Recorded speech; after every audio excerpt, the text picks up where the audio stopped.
This is Lauren. This is Trey. And this is the Partnership Podcast. Holy shit, the 100th episode. We answer some of your questions. Thank you for sending them to us. Thank you for listening. Genuinely, thank you from me, because I know that I joke that, like, you know, hey, you're listening to our problems, but your feedback says this helps. And I mean, fuck. That's awesome. Thank you.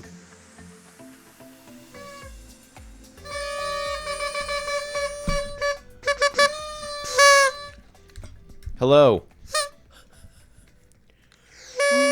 100 episodes. We did it to 100. We made it to 100. We made it to 100. We're not divorced. If anything was going to divorce us, it was going to be this podcast. This fucking podcast. Yeah, I think some of our most heated conversations have been, on camera for the world to see. That's true. And also, you know, we're jumping right in, I guess, to people's questions, but do you guys see our hats? Trey got these hats for us. If you're not viewing, you should go onto Spotify or YouTube and look at our hats. I feel like I need to crouch. I'm going to crouch for you. Isn't that cute? That's so cute. Let me readjust the hair. Yes, our biggest disagreements, conflicts have been on camera. And also, I think had I not had the footage to watch, I wouldn't have grown as much. Yeah. Being able to see, especially in those early days, how I recoiled, how I went to a people-pleasing fawn response, and then also a freeze response on some of them. I think the money one, your girl just froze up, and everyone got to see that. That is just the greatest gift I could ever be given, to be able to go back and review the tape. Yeah, and for me, it's like, oh, dude, you need to chill on certain things. Like certain things you need to not take so personally, like dishes in the sink. Well, that is a perfect segue. Okay, so, gentle audience, we asked you what we should do for this episode, and most of you said that you would love us to answer your questions because we may not have the largest audience in the world, but we have a dedicated audience. Thank you for listening. I know I make fun of you specifically that listens to this. You know, sometimes it may come off that I don't like or respect you. Thank you for listening. Yeah, that's totally a joke. I was reading in that projector book how projectors will make a joke like that because they feel so deeply. And that they're like, I don't want people to know me and see the real me. Yeah. And yet at the same time, you're the one that's I'm very private, according to, you have suggested a we fucking do this YouTube podcast. channel. Yes, exactly. Okay, so we asked what you wanted us to do. You said answer our questions. You all sent in an array of questions. We'll get to most of them today because they're fantastic. And you just started talking about one of them right now. So somebody said, I don't want to know anything other than how are those dishes in the sink doing? Okay, so take us back. Dishes in the sink are fine right now. What I did make a comment recently of like, hey, the dishes that have been cleaned and that are drying, is it okay if we dry them and then put them away versus keeping them out on the counter? To which Lauren countered like, hey, no, that feels like a waste of time. I want them to dry. And I go, baby, as long as they don't stay on for days. And she goes, can you give me an example of days? And I go, So, yeah, my job is to say out loud the things that I find petty and small so they don't bottle.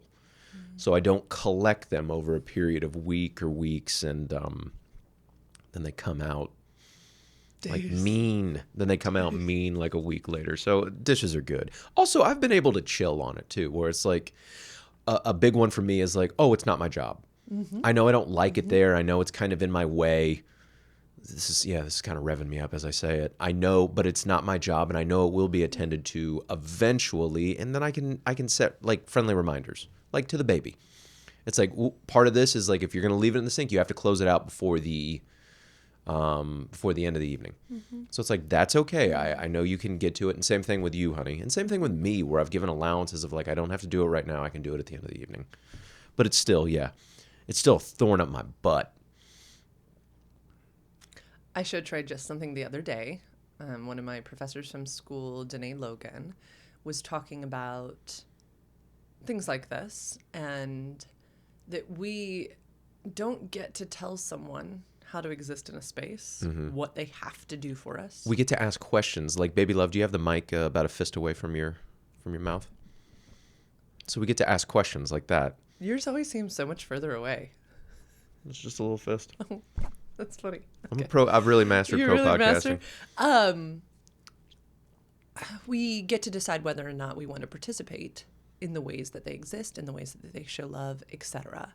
And then I was showing you something the other day about the why behind the request. And I think we've done a great job of getting clearer on that, of really discussing the why. And I was so proud of myself when I countered with when I wash and dishes and then put them on a towel to drip dry over the night and then put them away in the morning.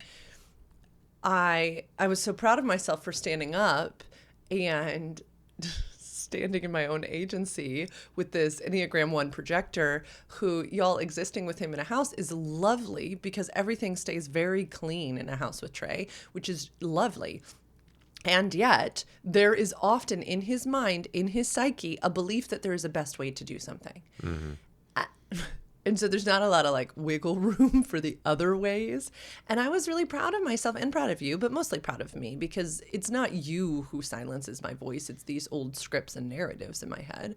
And so, you know, when you said, can you put the dishes away after you wash them so they don't stay on the counter for days and days? Forever. Days and days. Yeah, I really got curious as to why I do that. And then I thought, oh, I think it's efficiency, and I value efficiency, and I value my time. And so when I'm cleaning up in the evenings and I'm on Marco Polo with a friend and I'm prepping coffee and I'm washing the dishes, it's fine with me to leave them to sit there to dry and put them away in the morning. I was proud that you like almost immediately you're like, no. I was proud because we're encouraging instant no's and then you can kind of circle back to like, okay, or yeses. Yeah. But I was proud of the instant no. And I could tell. I could tell. And you didn't like it, but you were proud of the fact that I said no. And then the negotiation was, if it's earlier in the day and I need the counter, like I'm going to be doing food prep for myself. And I was like, yeah, I think that is actually a happy medium because overnight no one's using the kitchen. Cool. But I did think, here we are again talking about the dishes, but I did want to applaud you publicly that you have done a better job. We've solved it. We're above it now. No, Thank you for your question. No, we haven't. I mean, because this Next was question, last Sunday please. that we were talking about. I'll never do it again. Thank you for your question. He like had that face. We had just had an intimate moment, and then like sexually? Yes, remember? Because then I said to you, "Oh, that's right. Were you we talked upset about this while we were having sex?" And you were like, "No, not I wasn't while, upset not about while this we were until having right sex. now." Yeah.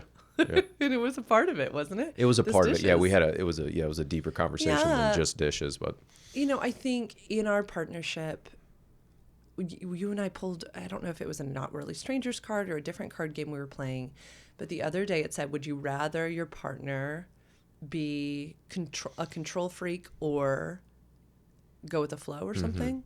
You said go with the flow, and I said control freak. And I think that there is a beauty, again, control freak is a negative. I feel like go with the flow is such a happier thing. I think they said structured. Okay, yeah. Highly structured. Highly structured or go with the flow. There is a beauty to our partnership, our forest and trees, all of these types of things. And I think when we do best is when we acknowledge our strengths and weaknesses and lean into each other's strengths, not shit on their weaknesses. And I think the dishes are a perfect example. And then, you know, my creativity is much more flowy. It's just a flowy thing, and it does result in beautiful things. And I am getting more and more grounded in that's just how I am. In my way is not the best way, and it's not the only way. And then if I were to impose that on anybody, I'd run into a lot of problems. Yeah. And it's really interesting. You and I have talked about, I think, even this past Sunday, that partnership is really wild because it so mimics our families of origins, right? We're living in a house with somebody. We're doing domestic things with them. And so it can oftentimes trigger these old wounds in us that have absolutely nothing to do with our partner, but they have to do with things that we experienced growing up in our families of origins. One of my big ones from my mother is, it's all on me. I clean up after her. Yeah, those are big. And I have to remind myself, it's like, that's not what's going on right now. And then you've given me the tool of like, no one's asking you to do that too. It's like, well, I have to, this has to get done. It's like, whoa, that's your kind of little script that you're playing in your head. Chill on it. Yeah, I've really been interested in studying window of tolerance. And it's been beautiful to see as you've healed and as we heal inside a partnership, like literally as this partnership serves as a modality of healing for us. I've gotten to see your window of tolerance expand. And dishes in the sink are a beautiful example. That it's not just the dishes in the sink, it's what it does to your nervous system. And that's an invitation to curiosity and compassion. Because do we want a messy home? No. Because, yeah, a clean home, things put away really are good for mental health and allow us to use the kitchen more efficiently, yada, yada. But a dish in the sink, like starting to get curious about these things is always fascinating. So it's been a joy. It's been a joy to watch you. Okay, this is kind of a perfect segue. So do you mind if I ask the meditation question? Please. Okay, so one of our listeners wrote in and said that we often mention Trey's morning meditation practice, of which she does in this room. And she was asking, how did you come about this? Because she also identifies as an Enneagram 1. There's a really loud critic in her head. She has a really hard time focusing and crafting a meditation practice that works for her. And I thought this is actually a really good question because this has not been an easy thing. You have over time curated a great meditation practice, and we've just like flippantly mentioned it in the background. So good listening for this audience member. So yeah, would you like to talk about how you crafted it, what you're doing now, and how it serves you? I would love to. I took notes. May I have a listening, Lauren? Yes. How would you like my face? Natural. You sat up higher in your seat. Did it change the thing? You did. I think we're fine. Okay. If your head's cut off, it's okay. So But you be got it. excited. You like sat in a different way. It's good. First, Neutral face? yes, please. Thank you, baby. Good. I'll be quiet. Okay, thanks for asking this question. I took notes. My practice is based on the book Breaking the Habit of Being Yourself, written by Dr. Joe Dispenza. It's a 3-part meditation. I do them guided, so I have headphones and an MP3 player. The first part is induction, which is slowing down the mind, turning off complex thought, which calms the entire human system in order to tap in and make change. The second part is declaration. This is the big question. What have you been hiding from yourself and others? The big one for me that I've been working on for a year and a half is rage. I hide rage from myself and others. Frustration leads to anger. Anger leads to rage. And then in that declaration, in that second part, I give it back. Sometimes I see different colors moving and separating. Sometimes I see a box opening. I've felt the sensation of water rising and falling as I give it back. Also, sometimes I see and feel fucking nothing in a meditation too. It's not all supernatural. Then I say in the second part, still in the second part, I would like to make room for something else. And often that is patience and joy and curiosity. Sometimes images are seen of that coming in, sometimes not. And then I sit with that. And then there's judgment and observation. Judgment, there's a lot of fucking words and thoughts and feelings, a lot of big ones that come up from judgment. Observation, not so much. So in this second part, it's observation, which is very important. The third part, it's the most fun. I create parts of my new future. and versions of my preferred reality. A lot of that right now has to do with golf. So I'll take a lot of golf swings. I'll try to complete the loop too. It's hard for me to complete loops, and complete loops is, we've all done things that we're very, very proud of. We've all done things that were hard, and then there was a beginning, a middle, and an end. One of the big challenges for me, the things that I really want in life, is actually seeing the end, like the end of the circle, that completion of the loop, almost the relief part. I get stuck on the doing, or like, how do I get there? So that's what I've been working on now, like literally completing that loop. I'll go talk to versions of myself on the range. I'll see myself in 10 or 15 years hitting balls, and I'll go talk to them. There's usually not a lot of words. There's like a lot of hugs. My future version of myself will say, keep going. I'll see myself as a kid a lot. Like as a baby, like a 2 or a 3-year-old, I'll pick myself up. I'll set myself down. The 2 or 3-year-old will go run and play and things like that, and I'll walk behind him. It's usually in grass. It's usually sunny. It's usually warm. I think that has to do with like, you're safe. Certain things aren't going to happen. And then it's like, go play. The little baby version of myself will hit golf balls too, because I didn't start playing until I was 36. So the people that we see on TV, they usually have clubs in their hand when they're kids, and kids at that age, they don't really have a criticism monitor. They don't have an expectation. They're just swinging. They're not trying to get scholarships or, get to this stage or hold up a trophy. They're just swinging. So there's no judgment. Thank you. That's my meditation practice. Thank you. You're welcome. Yeah, thanks for asking that. And it's not what I thought it was, where it was like calm and zen and like, I'm going to feel good. I did a meditation a couple of days ago. I was angrier getting out of the chair than when I was getting in. The whole point of this, especially part 2, is to go in your computer, so you prime yourself to be able to go into the hard drive and actually make change. So I'm uninstalling these things I don't want to feel anymore, or these like paths that I go to, and I'm installing this new shit. And over time, guess what? It actually fucking works. Because I get less in my conscious throughout my day, things that would piss me off.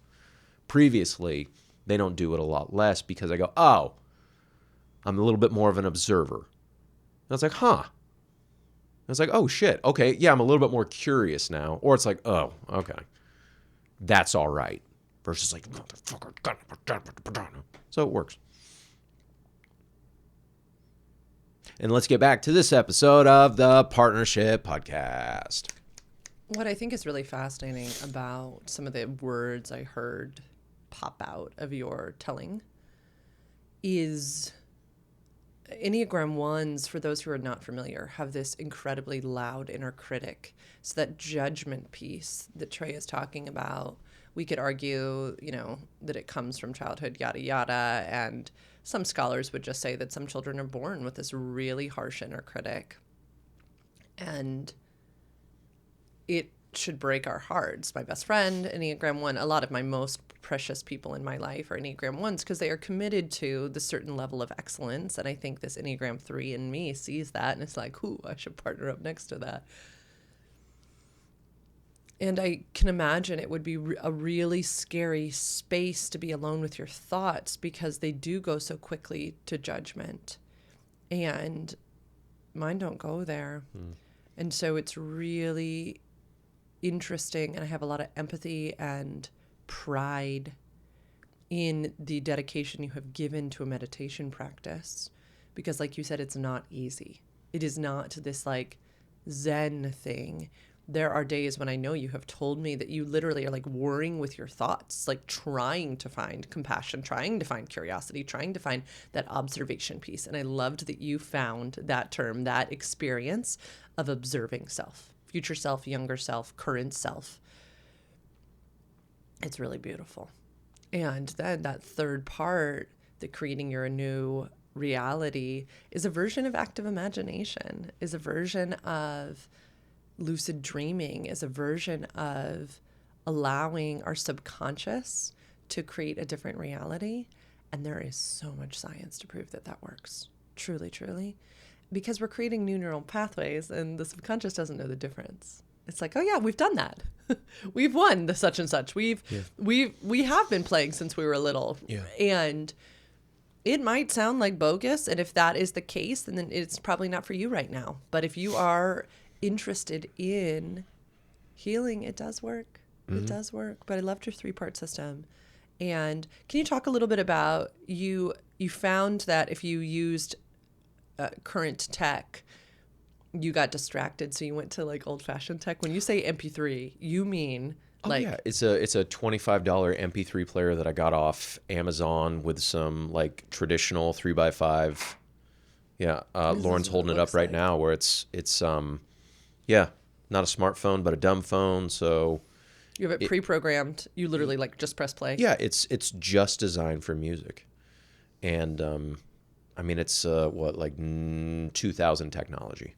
So that was cutting edge in 25 years ago. That's what I use. So I don't, this is the discipline too, where I don't mess with my phone in the morning because I don't want all the input. You know, easier said than done. Yeah. You know, sometimes good luck. Yeah, you're not perfect. I try to do this every day. Sometimes I don't. Yeah, that's but it fucking helps, and it's getting easier and easier to do it every day. And it's getting easier and easier to go in. Some days are harder than others, but yeah. Have you gotten to the place where you look forward to it? I've gotten to the place where it's like, oh, I need to do that. Okay. I've gotten to that where it's like, yeah, I got to do that. It's not like I have to, but it's like, oh, that's going to help. Mm-hmm. But yeah. Have you gotten to the place where you notice a day where you haven't done it versus like that like, oh, yesterday was better. Why?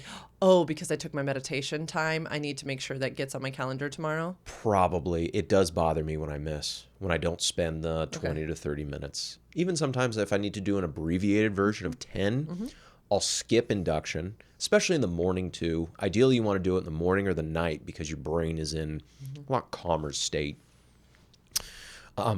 It's about modifying like your brain waves. High beta, I may fuck this up. High beta is like stress survival mode. Medium to low beta is like, okay, you're engaged, you're learning. It's kind of where we're at right now. Then sinking deeper into that is alpha, and alpha is like in the zone when athletes talk about that, where they're conscious, they're going about their business, but there's not a lot of actual thinking going on. I think that's maybe why we like TV or we like those things, because it's going to bring you into like a real low beta, almost to an alpha state where it's like a waking kind of dream, and then it's like gamma and something, but that's deep sleep. So anyway, so it's about brain waves and bringing it down. I bet, how I've talked on here before about when I'm in session, I feel so calm and stuff. Yeah. I wonder if I had my brain hooked up. If we'd really be able to see, because what you were just saying and how I've described it as going underwater and everything gets quiet, I literally feel like I'm in some amazing flow state. Time is literally unrecognizable. Clients and I consistently go, what? It's been an hour? Those are the signs of actually going into like alpha state, where all of the outside stimuli gets really turned down or turned off. Yeah. So that's really cool. I'd be fat. awesome. We should do that. Like an EKG machine. I think they sell them for. No, I think it's not like it was. Fine for if I did it too. I know a few clients who'd be like, "Oh my god, of course, hook yourself up. Let's see what happens." And it's not every client, but I would say more and more and more as I get clearer and clearer on who I am, what I do, and who I am for and who I am not for. Yeah, we drop in. We do a ton of active imagination exercises. And I mean, when I do those, it is a usual minimum of about 30 minutes that we are just imagining. We are playing in the act of imagination and repatterning old wounds with sensation and visualization and things like that. And yeah, it's amazing. That's hard for me because some days my mind will want to do everything but that. To like go into the imagination, to kind of play and to quiet everything down. My mind will be like, you have this, and this to do today, and this, and this. And it'll actually try to distract itself from going in. Which is what the audience member was asking us about. Yeah, it's not easy for me. It is not easy for everyone. And yeah, I'm proud It's of been you. highly beneficial, and I highly recommend it, though. Proud of you. Okay. Do you want to talk Sexy Times question or season 2 question? What sounds best for you? Fuck yeah, we got 5 minutes on the things. Okay. Or we could stop. Okay. Let's talk sexy times. Okay. So somebody wrote in, and we mention porn a lot on this podcast. And we've talked about my old body-based beliefs surrounding porn. We've talked about ethical porn. We've talked about female-centered porn. We've talked about how porn is the primary sexuality education for humans in this country. Yeah. It has a mind of its own. And anyway, the audience member wrote in and said, how do we get over the hump of genitals not looking average human genitals, not looking like the genitals on porn, on mainstream porn? And does that get in our heads? And are we ever self-conscious about those types of things? And does it ever get in the way of us receiving and enjoying oral sex? Does it ever get in the way of, erotic self-focus, body love? Yeah. So I just thought I'd throw it out there because mainstream porn, there's a lot of, I mean, you and I cackled on vacation. We literally would set a timer and we'd be like, how quickly do you think that on this mainstream porn that's on the televisions, so this was not ethical porn that Trey and I were pulling up on our laptops that we purchased and pay for. Yeah. This was whatever was on the television. Usually it was like 10 years old, 20 years old. 2006 vibes. The So hair almost was 20 all years old. Yeah, the hair was all 2006, and like these are all the cocks were like 9 inches, Yes. And all the tits were double D's, Yep. And all pussies basically looked the same. All vulvas and labia had been because you can trimmed. get surgery on Yeah, it, right? so that's specifically what this human was saying too. Yeah, I never knew that. So let me Get give a surgery little. on your labia to make You it can like get a smaller? labiaplasty, Okay. which usually what people are doing there is having the inner labia, which for many people are longer than the outer labia, trimmed down so they tuck in, which was for a long time what we predominantly saw on porn. Now there's even people who are getting filler in their outer labia to make their outer lips more puffy, because apparently that is now the thing. My friends, Wait, like the lips, the big lips on your face to match the big lips on your puss? Fuck. Okay. Now, to each their own. I will never tell somebody what to do or not do with their body. And if that brings you joy, by all means, do it. Let me talk a little bit about pleasure zones. So what's fascinating is the inner labia are made up of the same tissue that we would look at on the cock as like the foreskin, and that beautiful skin that goes down to the head of the penis. And it is so rich. And to have the inner labia tugged on, licked, pulled, tickled is a source of so much pleasure. In some countries, African countries predominantly, once a woman goes through puberty, they put these like little weights on the inner labia, and then the male lovers are taught how to play with the inner labia to bring more pleasure to the female because they are that pleasure centered. In our culture, we circumcise babies. We take away a pleasure source for people with penises. And so I caution anyone who's going to go have surgery on their inner labia that we are perfect just as we are. Does it take away stimulation? Yes. Oh, it does? Yes. Oh, for the aesthetic purposes. Yes. Okay, what was the question again?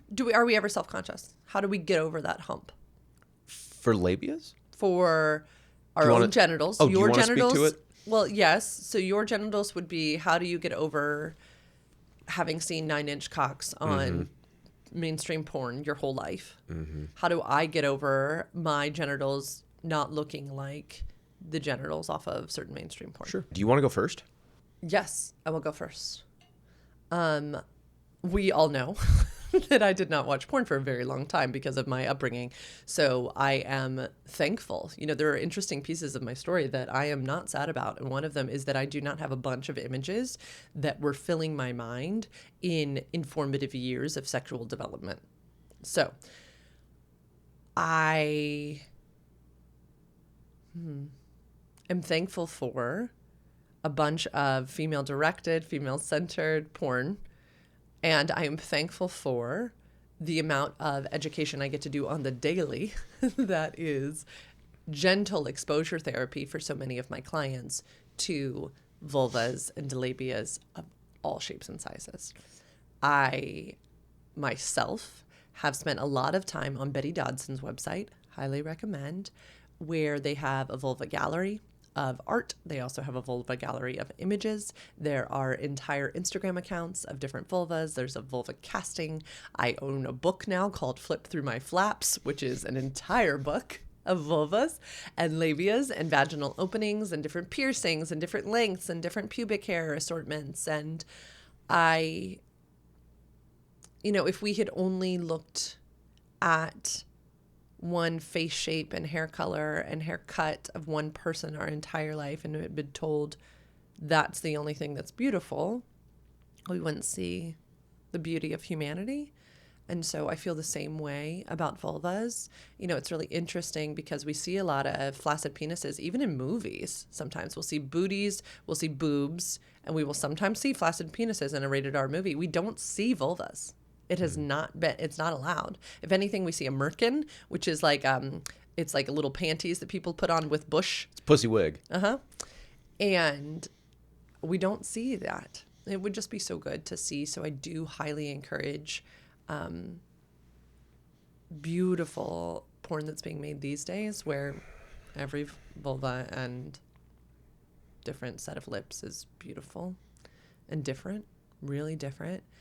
I've had clients who've had a similar obstacle and yeah, just by gentle exposure therapy have totally gone, oh my goodness, I just had never looked at a variance of things. Yeah. So yeah, so then when I am on the receiving end of oral sex, I do sometimes wonder, you know, and I will sometimes clarify with you, you know, can you affirm my smell, my taste, my all of these types of things? Because of course we are human beings who have been conditioned to think that, you know, pussies are yucky and it's so sad.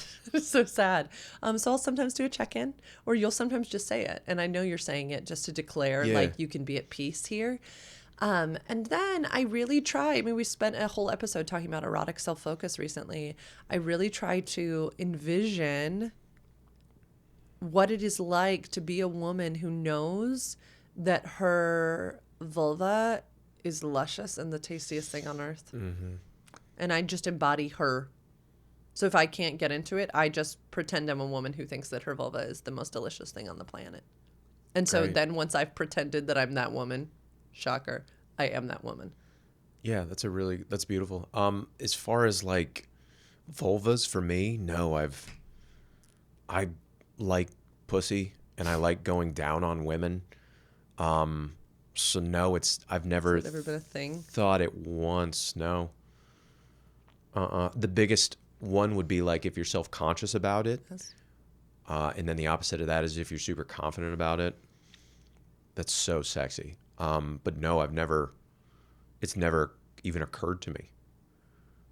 And then it's like something you can't change. But I just got educated where it's like you can modify it, and that makes so much sense why, you know, like traditional. So no, it's for vulvas, no. And then for penises, no. Like a 9-inch hammer, that's a lot of cock. And it can be I don't know firsthand, but it can be kind of a burden too, having such a large, beautiful penis. And I can't be thinking about that all day. I can't be thinking about big, smooth cocks all day. I got things to do. But you know what really fucked me up? It wasn't like cocks on porn stars. It was in my teenage years, those Abercrombie and Finch models, where they were all just like jacked young men and they were smooth, where I had chest hair. And so that was a big, like, in my formative years, it was like, oh, fuck, I need to look like that, and then I need to be really smooth. So that's what it was. But then and then it takes in your 20s where you're with different lovers, and they're like, oh, I love this, and I love that, and I love the hair. And it's like, come to find out. And then after a while, you're just like, fuck it. This is who I am. And then there's a lot of confidence in that. Then there's a lot of like ease and like, this is what I got. Mm-hmm.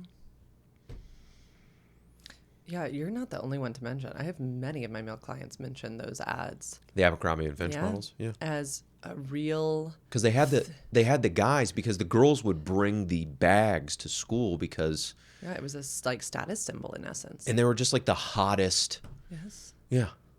It was that store, right, where the men. I mean, sometimes the salespeople were also those jacked people. I mean, they had a person standing inside the store, half naked. Outside. So those guys were outside, shirtless outside. I never saw it like firsthand, but like that was a thing where it's like, yeah, hot dudes outside, and that was their job. Talk about a sweet job. The only problem is they didn't have like phones. That would have been nice, just to be on your phone, just say what's up to people. Wild. Maybe we could get them some MP3 players. Wow. I'm going to do that in my meditations. I'm going to go back and I'm going to get the boys. So the boys can listen to some Eminem. Yeah, I really think that this was a beautiful question, and I'm so glad that we're a safe space to ask this, because it's a thing that a lot of people struggle with, is feeling that their genitals are not adequate, and that it is the genitals that make the lover. And I want to say, as a person who's gotten to experience some different penis sizes, not a lot, and that the larger the penis, the worse the lover. Do you hear that, guys?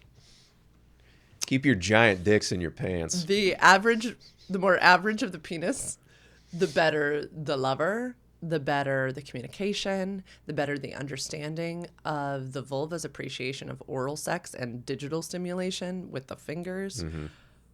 The people who had these giant penises, their oral sex skills were horrible. Their fingering skills were horrible. I feel like I gotta defend my large penis is I'm sure large there's penis some guys. out there. It's a small sample size. It's a small sample size. It was a very small. She doesn't mean it. It was a very small sample size. I'm just saying that she doesn't mean it. Unsubscribe, guys. Unsubscribe to our podcast. She doesn't mean it. That it is not about how our genitals look. It absolutely is about confidence. Mm-hmm. It's about comfortability in one's own body, about declaring discomfort, asking questions, resting into things, doing the work to love one's own self. I do a lot of vulva mapping with my clients. So anyway. Is that where you guys like with colored pencils or like draw your own vulvas? They get an assignment, to read through a whole handout that I have that names all of the different wonderful parts of the vulva, and then in a mirror. How do you map it though? Do you use Google or like Waze? They have a little drawing. They do have a drawing. Lovely. Yeah. And then they label all of them on themselves, like on their little drawing. Yeah. And for many people with vulvas, we have never looked. We have been told, unlike a penis that is outside of the body that a man usually holds to pee, women do not spend a lot of time exploring and touching their vulvas because it has been so shamed. You got to masturbate in the mirror more often, ladies. Yeah. It's a good thing. Right. Okay, so speaking of all of this genital talk, another question that came up Got me hot. I'm ready. Oh, look, see, we can touch. I like Jacob will touch you. It's nice. How do we handle being in a conservative town and having a teenager and understanding that her friends could stumble into this content and hear very intimate information about our sex lives? How do we handle that? I think the biggest thing is there's not any shame. Yeah. We don't have any shame wrapped around what we do. And then the baby, I don't think has any shame, maybe embarrassment, because when you're 14, you get embarrassed at anything. But shame is the big one. And also we have the power of the edit button, Yes. where if we're not comfortable putting something out there, we have the power of the edit button. And also, this is your profession, to which I am very proud of. Thank you. What else, babe? Yeah, I think there have been times where friends of hers at school have found this podcast, especially on YouTube, and have kind of made fun of it and talked about the very personal information that we share on here. And our baby goes, she's a certified holistic sexuality educator. If you ever have any questions, let me know. The younger generation, there's not a lot of shame regarding sex. There's just not. And I have asked her not to listen until she wants to, right? I have said that it's totally fine for her to have this face right now, okay? That developmentally, the types of subjects that we discuss on here are not appropriate for a 14-year-old. That's how old she is.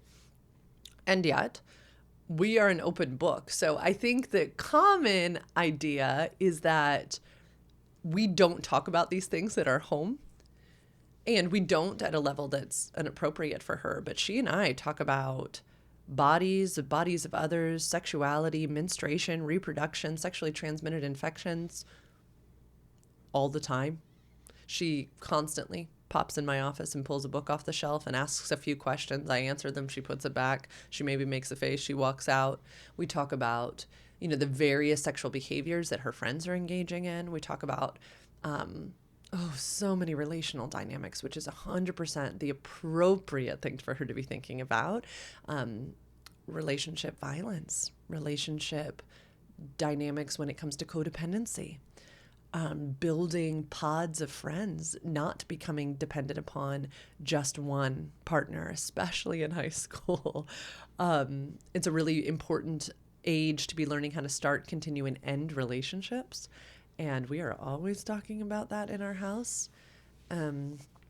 We talk a lot about pleasure, and we have just open conversations about quote unquote the orgasm gap. I don't think I've ever said that to her, but about how so many of her friends that are sexually active, their boyfriends are orgasming, the girls are not, and the baby feels a way about that, as she should, right? And you and I have talked about this, the age at which you engaged in first intercourse, and if you could go back again, if you would do it differently and things like that. I think the assumption is that the way that we talk on this podcast is the way that we talk with the baby about relationships, romance, sexuality, these types of things. But a big thing that I teach all of my clients is about the 5 circles of sexuality, and that's sensuality, intimacy, sexual health and reproduction, sexual identity, and sexualization. And they're all so important. And sensuality means an awareness of and an appreciation for one's own body and the bodies of others. And that's about where she is right now. An understanding of the need in one's life for intimate friendships, the preciousness of them, of cultivating relationships with all different people and all different kinds of people, a rudimentary understanding of practicing safer sex behaviors, an understanding of that most of that looks like, in our day and age, getting someone on the pill and showing a person how to use a condom, but how heteronormative is that education? And, what about sexually transmitted infections between 2 female partners, right? And so we do a lot of fun conversing about all of these types of things, and a lot of unraveling of sexualization, the use of sex to control or manipulate another. So yeah, people have found this, and people have said things, and she's rolled her eyes and continued on. This is not a secret. What we talk about is not a secret. Same question. We're in a conservative city. What about the adults? Yeah, so when my life blew up, I think I was going to cry. I lost not only a marriage, I lost an entire life. I lost an entire community, and I still live in that same town. And one of the wild benefits of having that happen is that I was doing everything right. I was playing by their rules. I had followed the script and the narrative, and it still wasn't enough. So the lovely, beautiful consequence of all of that is that I no longer care. People are going to walk away from me. People are going to be upset by the things that I say. People are going to form judgments about me and the type of education that I do. And it's okay. I've played by their conservative rules, and I still was called a whore, and she's gone rogue. And I was not. I mean, the funniest part. They called you a whore? Yes. For wanting a divorce? Yes. There was a time and place where people thought that, like, I wanted out of my marriage so that I could be sexually active with other men. Okay. A little context.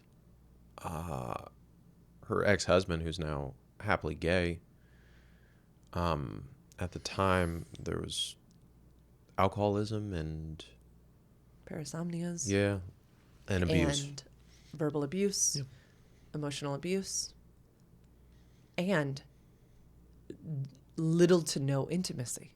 Mm-hmm. And I mean all kinds of intimacy. I mean sexual intimacy. I mean emotional intimacy. I was starved for affection and attention. I was clinically depressed. I'll never forget the day I got on Lexapro. Well, 3 weeks after it kicked in, and I went, oh my goodness. I haven't felt like this since before I got married. I think I have been clinically depressed for 10 years. So anyway, I was suffering in the name of playing by that conservative town script. And when I got out of my marriage, I tried to do it the right way. I tried to still play by all their rules, do all of their protocols, follow all of their guidebooks, and it still wasn't enough. So the lovely part of that is I alone can know my heart behind the education that I provide. I alone am responsible for age-appropriate education of human beings. I only work with adults. I will sometimes work with teens, but that is at the request of the parent. The parent has signed off. The parents get a report on what we did. This is not hidden. This is not hidden at all. And yeah, I think it's very interesting when we assume that it would be harmful if kids knew we talked about sex, because all the research shows that children thrive when their parents have an active and healthy sexual existence and intimate relationship. It actually gives them a sense of security. And no, it doesn't mean you have sexual encounters in front of your children. Fuck no.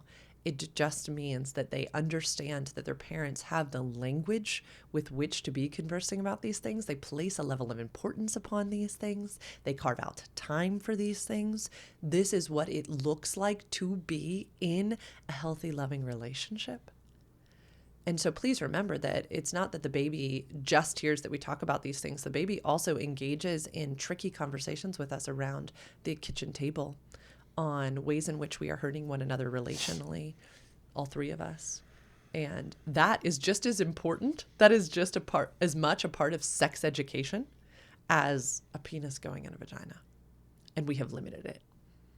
Okay, I will step off my soapbox, but I thought this was a great question. I thought it was a really great question because, yeah, we put a lot out on the internet, and then we live in a crazy little town. Yeah.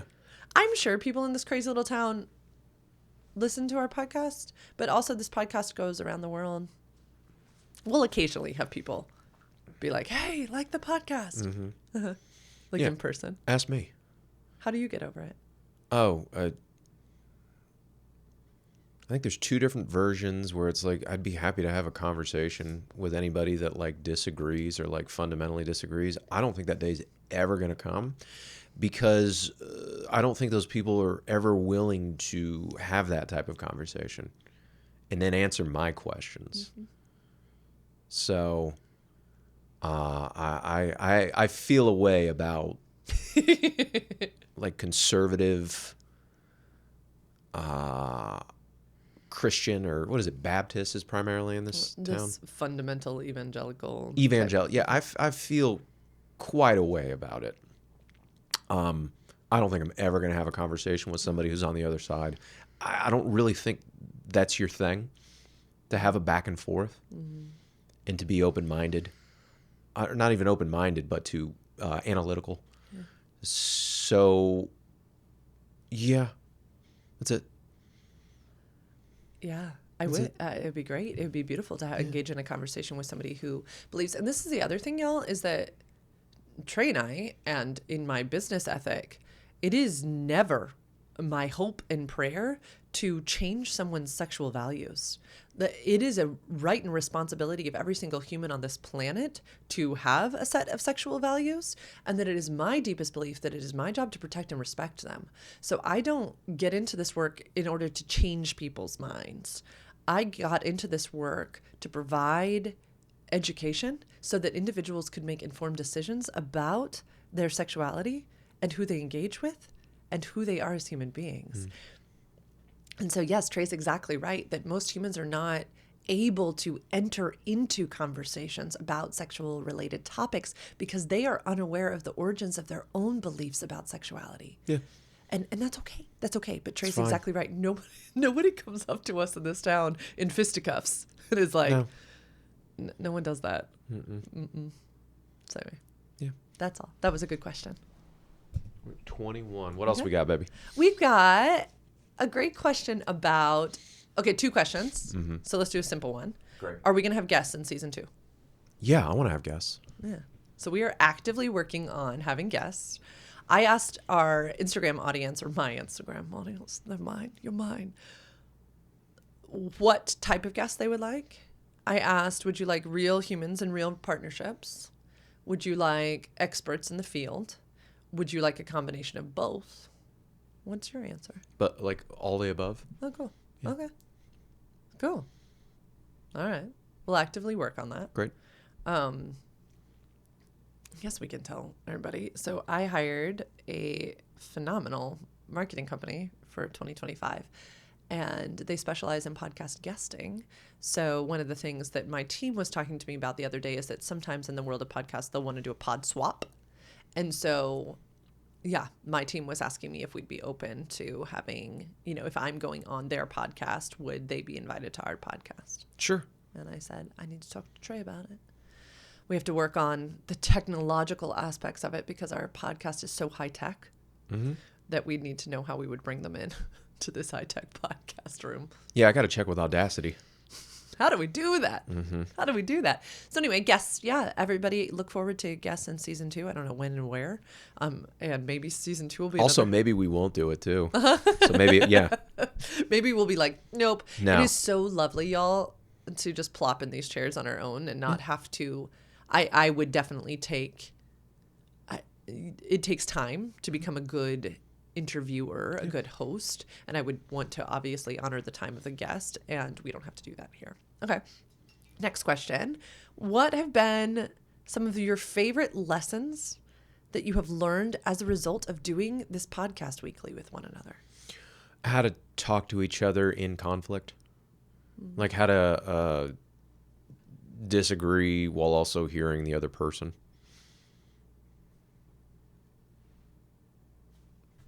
What about you? I thought it was so succinct. Mm-hmm. Why has this podcast taught you that? Because, I mean, it's like we literally get to see playback if we want to. Yeah. Remember the episode where like you couldn't even edit it? You had to give it to Holland? The hard ones are hard for me to edit, yeah. The hard conversations is like, fuck, I don't want to relive it, or I don't want to hear it again, or it's like, yeah. I want to leave it alone. Even just this last one. You said Yeah, you it's hard. watched it and it stirred up stuff for you. Sure. Yeah. Ooh, do you think that's that difference between judgment and observation thing that you were sharing about? Sure. Yeah. What have you learned?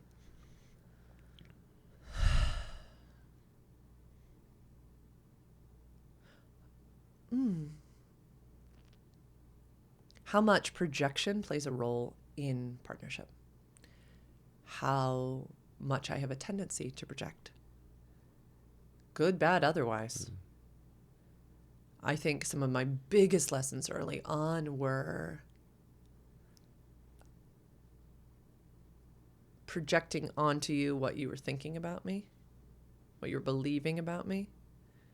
And it was frickin' wild to watch the film back and be like, no, he's not. You can tell he's not doing that. That is obviously not coming from him. That is coming from some projection that you have of him. And I feel like we're better able to actually communicate that. Like literally, like, hear me, this is not what you're doing. This is what I'm feeling. You're not doing this. This is what I go to, or this is how I feel, or this is what's happening inside of me. yeah, because of this podcast. Yeah. I think I also, and I think I said this at the top, but watching myself, seeing how I show up in conflict, how I show up as an authority on a subject, how I show up anyway, was just really helpful. Like, surprisingly helpful. I did not think that that was going to be an outcome of this podcast. Good. Okay, so next question to you. Is there anything that has surprised you as an outcome of this podcast?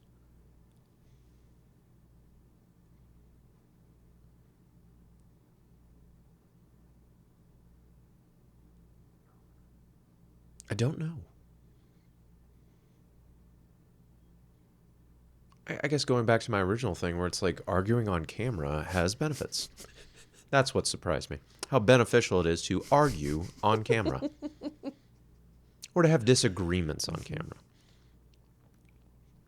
What about the practice of sitting in front of each other once a week for roughly an hour? What do you think that's done for us? I'm not sure. What do you think? Same question to you. It's almost become a ritual. Yeah. Routine. Uh-huh.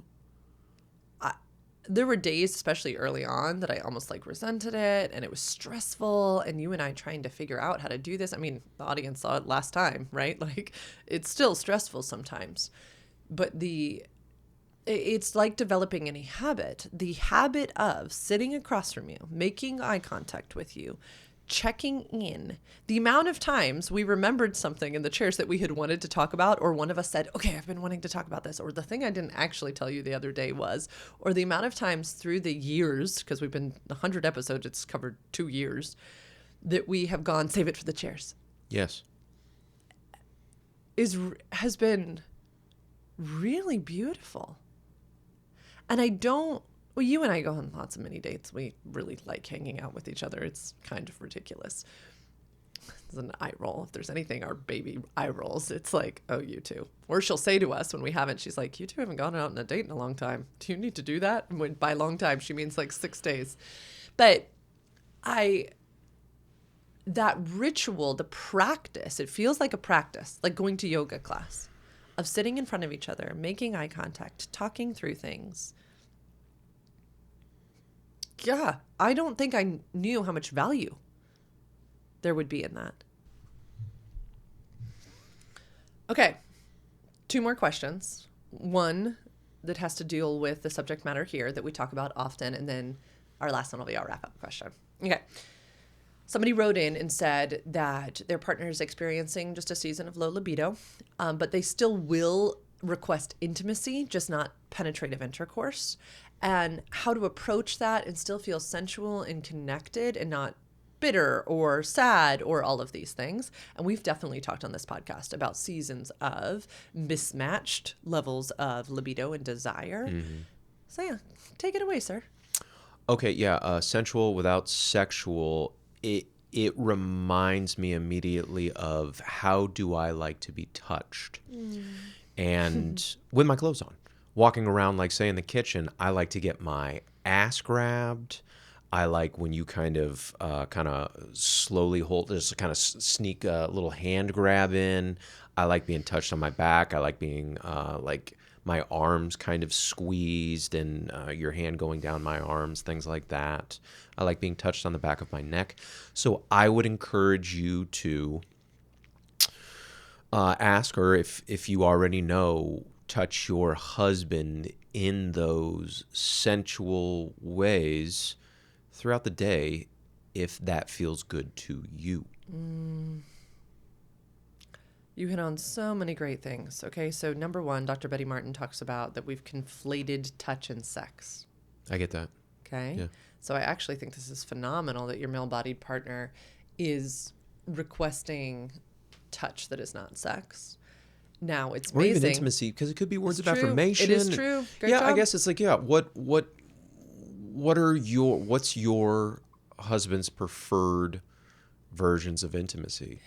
Or like combinations of, And does he know? yeah. Does he know? That's a good one, too. And, you know, we talk on this podcast all the time about your work, my work, our work. His job to know. If he is saying, I'm not wanting sex right now, great. He's wanting intimacy. What does that look like? Absolutely go through. Does that look like touch? Does that look like handholds? Does that look like back scratches when you're getting something out of the fridge? Does that look like more intentional conversation? Does that look like an act of service, me picking up something for you, us, you know, working together to find some house cleaners to come in and alleviate a burden, somebody to mow the lawn? Yes, intimacy is a thing we all need. What's fascinating is that human beings won't die without sex. We will die without intimacy. Like put in solitary confinement, we will go crazy. We need to be known. We need to be heard. We need to be seen. We don't need penetrative intercourse. And so many of us, male-bodied and female-bodied, have come to feel that as the indicator that we are loved, that we belong, that we're doing a good job, that we have worth, that we have value. And my friends, there is so much more. Yes, penetrative intercourse is wonderful. I spend my days helping people have better forms of sex. But we often say that sex is the language of the body oriented towards pleasure. There are more ways that we can turn our bodies towards pleasure than this one experience. And I think it's really cool that a male-bodied partner is the one initiating this, going, no, I don't want that. I want this. And maybe they can't vocalize it yet. Maybe they don't know. There are so many couples who sit on my couch or on Zoom screens when we go to play the 3-minute game and the female-bodied partner says, how do you want to be touched for 3 minutes? And they go, I don't know. Because the only way they're ever, quote unquote, touched is an act, a sex act. Cool. Hopefully that helped. Hopefully that helps. Such a good question. Okay. Closing question. What have you come to appreciate most about me in 100 episodes? And I will answer the same question. It's the same when I first met you and I fell in love with you on like what a driver you are and how you create what you want. The biggest example is like you creating your nonprofit. You starting it out of scratch, you building it, you selling it, you creating your salary, your director position, things like that. And then you do the same thing with your work now. So you have your powerful mind. You have such a powerful mind. That's like I admire it so much. Thank you. You're welcome. For me, it is also, since day one, your ability to perceive into a situation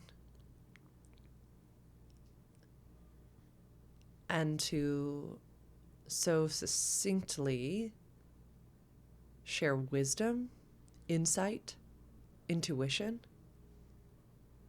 perspective on how something, anything, could be seen differently,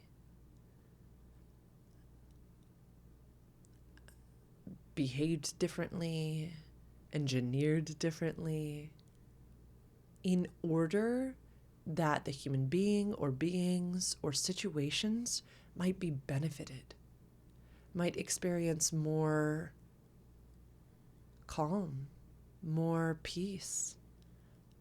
An example that comes to mind is I was getting headaches post-podcast, and my dear friend Jay, who has since passed away, said, "Oh, ask Trey. He'll be able to tell you." And I was like, "What are you talking about?" And so next time we sat down in the chairs, I was like, "Babe, I'm beginning," and I started to say headaches. I got the word head out, and he said, "Yeah, it's because you've been sitting really weird, like you've been jutting your neck forward." I hadn't even finished the question. I had invited you in, though. And I have just come to appreciate it so much.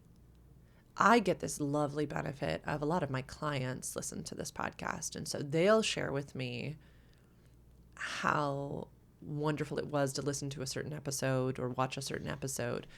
But the majority of the time, the person they are connecting with is you. And that's so beautiful. So I've just really come to appreciate your ability to project in so many different facets. And yeah, it's literally just like a gift to sit down and hear what you'd say about this. I mean, I knew that I could throw the genitals question at you. I knew that I could throw this intimacy versus sex question at you. And that you'd give a really interesting, nuanced answer. You haven't gone to the schooling that I've gone to. Yeah, sure. You've learned from me, I'm sure, like random things that I say all the time. Yeah. But I just, since day one, baby. Since day one. I think everybody knows, but my whole business exists because of Trey's encouragement. Because he was watching me do this work on myself, and he would hear my dreams of, I think someday I want to help people do this work. And then when we were apart in the pandemic and he had moved back to California, he sent me a text one day and said, "How's that sexuality business going?" And up until that point, I had kind of put it on a back burner. And I kind of made some excuse, and he said, "You make your own reality, and you can do anything you want to do." And all it took was that conversation, me being like, darn it, to Google a little bit and see if there were programs out there that I could do while still running my nonprofit during the pandemic. And sure enough, everything had pivoted to online. And within 6 weeks, 6 months of school, I was like, oh, this isn't just going to benefit my work in the maternal health field. This is what I'm being called to. I got to do this thing. And open the doors in 2022. Started this podcast somewhere around 2022. Yeah, going strong, baby. 22, 23, 24. Oh, yeah, I think it's like my business anniversary. I need to go look at that too. Yeah. And it's beautiful, and it's life-giving, and it's all the things you always knew it would be. Doing good, babe. So thank you. I think we should stay married. I think we should. I think if this podcast didn't tear us apart, nothing can. Yay, let's wrap it up. Y'all, Love you, did honey. you see? Everybody, look, happy 100 episodes to the Partnership Podcast. Yay, yay, yay. Yay. Some little things will change going forward in season 2. You might get a new intro. There's a lip I thought you had that under there on purpose to do an angle. Did you? Look at that, so pretty. Yeah, things might change a little bit in season 2, but not really. So we'll get some new marketing. We're getting new branding, photos done, fancy pants. But everything you've come to know and love about the Partnership Podcast will stay the same. Maybe we'll have some guests, maybe we won't. Let's see. But thank you for coming to today's celebratory finale episode of season 1 of the Partnership Podcast. Remember that everything we say here are our opinions and only that. Take what you like, leave the rest. You have a right to informed decision making and self-determination. If you want to work with me, go to sexedforyou.com/free consult. If you want to find me on Instagram, goodness, I just choked on my own words. Go to sex_ed_for_you. I am currently shadow banned, so unless you type all of that in, you're not going to find me. Have a wonderful rest of your day. Bye-bye. Kiss, kiss. Yes.